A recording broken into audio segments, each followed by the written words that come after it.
नमस्ते सबैजनामा।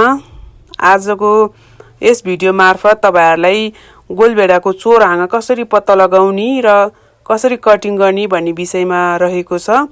भिडियोलाई अन्तिमसम्म हेर्नु होला।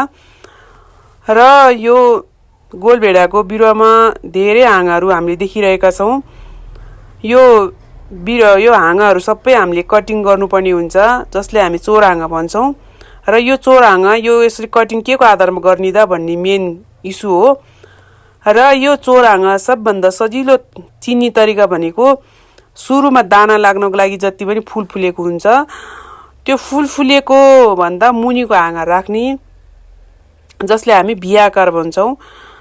र यो दुईटा हाँगामा पनि पछि बढ्दै जाँदाखेरि साइड साइडमा यस्तै मैले अघि कटिङ गरेको जस्तै हाँगाहरू आउँछ। त्यो हाँगाहरू पनि हामीले कटिङ गर्दै लानुपर्छ। र यसरी कटिङ गर्यो भने चाहिँ उत्पादन राम्रो हुन्छ, उत्पादनमा वृद्धि हुन्छ, हामीले काम गर्न पनि सजिलो हुन्छ।